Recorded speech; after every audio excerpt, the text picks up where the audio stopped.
मेरे बुजुर्गों, जहाँ सिख रिसालत मआब सल्लल्लाहु अलैहि वसल्लम का हो, तज़किरा आपके जानिसार असहाब का हो, क़याम उनके अज़ीज़ और महबूब अहले बैत का हो, उस मजलिस से ज़्यादा मुतबर्रक और बाबरकत और उस मजलिस से ज़्यादा अजीम मजलिस कोई और नहीं।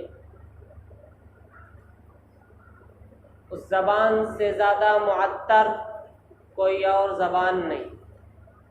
उन समाअतों से बढ़कर काबिल रश्क कोई और समाअत नहीं जो आक़ाए करीम और उनके अस्हाबे अबरार के ज़िक्र जमील को सुनने से फैज़ हासिल होता है। हज़ारां हज़ार रहमत नाजिल हो आक़ाए करीम सल्लल्लाहु अलैहि वसल्लम पर, और रहमत और रिज़वान का अब्र बरसता रहे आपके अस्हाब रिज़वानुल्लाहि अलैहिम अजमाइन पर।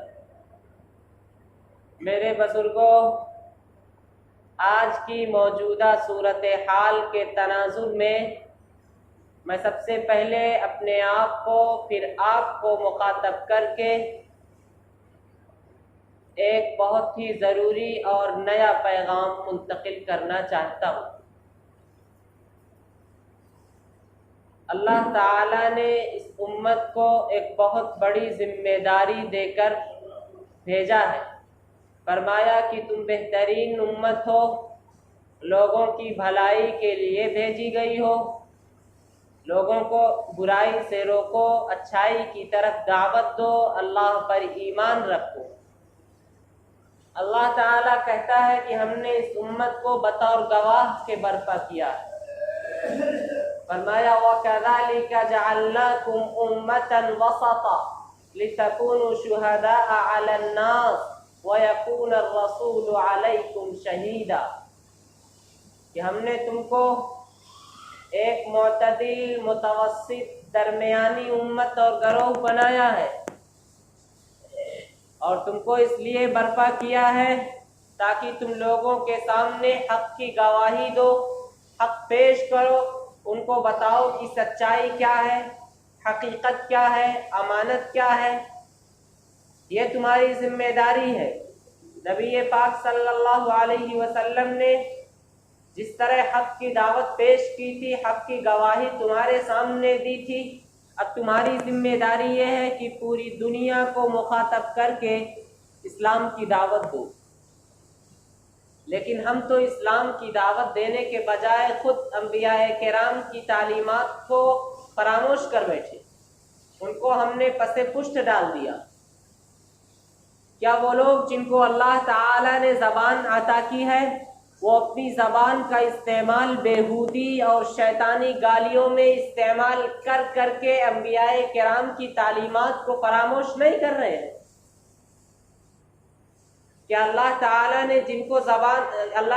ने जिनको आंखें दी हैं कि वो अपनी आंखों के ज़रिए उसकी करिश्मा साजी, उसकी कहकशाओं में, ज़मीन के ज़र्रात में, ज़मीन के पेड़ पौधों में, पानी के कतरों में, हवा की लहरों में तलाश करें, और जो उलूम उन्हें पढ़ाए जाते हैं, समाजी हो, फिज़िक्स हो, केमिस्ट्री हो, बायोलॉजी हो, जो जिनके नाम पर आज कॉलेजेस बने हुए हैं, बड़े बड़े डिपार्टमेंट बने हुए हैं, क्या ये खुदा ताला की कुदरत की निशानी नहीं है? पढ़िए, आप बायोलॉजी पढ़कर उसमें रिसर्च कीजिए कि अल्लाह ताला की कुदरत की निशानी क्या है, कैसे अल्लाह ताला तक पहुँचा जाता है। क्या ज़र्रे से लेकर आफ़ताब तक, फलकियात से लेकर अर्ज़ियात तक, ज़मीन से लेकर आसमान तक, आलम शुहूद से आलम गैब तक, क्या ये सब खुदा ताला की कुदरत की निशानी नहीं है? फरमाया अल्लाह ने सनुरीहिम आयातिना फिल आफाक़ि व फी अनफुसिहिम हत्ता यतबय्यन लहुम अन्नहुल हक़। हम धीरे धीरे इस उम्मत को और लोगों को दिखला देंगे अपनी निशानियाँ, इस फ़ज़ाए बसीत में भी, आफाक में भी, और खुद उनकी ज़ातों में भी। वो लेबॉर्ट्री में देखेंगे, रिसर्च में देखेंगे कि उनके बालों से लेकर उनके पैरों तक का एक एक खलिया और एक एक जुज खुदा ताला के कुदरत की निशानी और खुदा ताला की करिश्मा साजी पर दलालत करता है। चाहिए था कि अल्लाह ताला की इन निशानियों में गौर फिक्र करके अल्लाह ताला तक पहुंचने की कोशिश की जाती, लेकिन हमने तो आसमान वाले को ही भुला दिया। हम तो ज़मीन वालों के तलवे चाटने में लग गए, जिसकी वजह से मायूसी, बुज़दिली, कमहौसलगी और नाउम्मीदी हम पर मुसल्लत हो गई। आज की सूरत हाल में और पिछले कई सालों से पूरी दुनिया की उम्मत मुस्लिमा और ख़ास तौर पर हमारे इस मुल्क भारत की मिल्लत इस्लामिया, और अगर मैं कहूँ तो मुबालगा नहीं होगा कि खुसूसियत के साथ हमारे इस सूबे में बसने वाले मुसलमानों की सूरत हाल ये है कि हालात की ख़तरनाकियों के सामने उम्मत का एक बहुत बड़ा तबका नाउम्मीदी और बुज़दिली का शिकार है।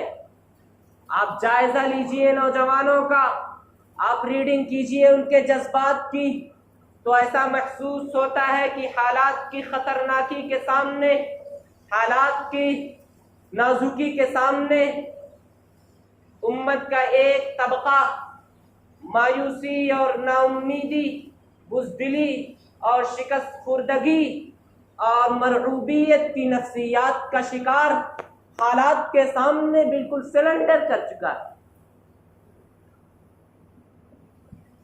ये सूरत हाल है यहाँ के अक्सर मुसलमानों की कि अगर हालात खतरनाक हुए तो उनका ईमान महफूज नहीं रहेगा, उनका ईमान सलामत नहीं रहेगा उस ताकत और उस कैफियत के साथ जो नॉर्मल हालात में हुआ करता है।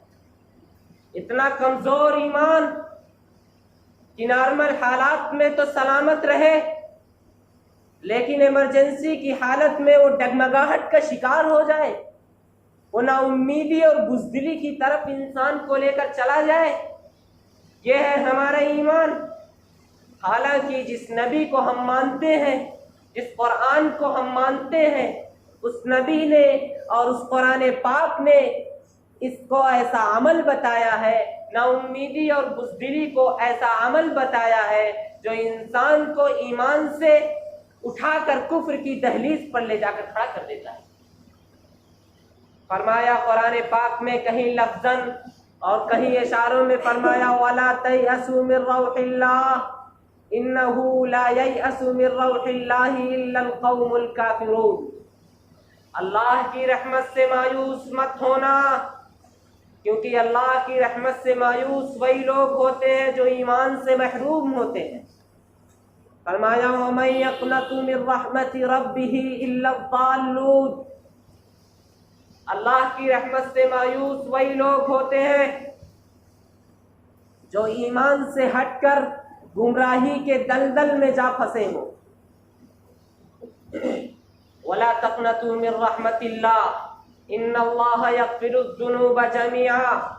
अल्लाह की रहमत से मायूस मत होइए, अल्लाह ताला यकीनन गुनाहों को माफ कर देगा।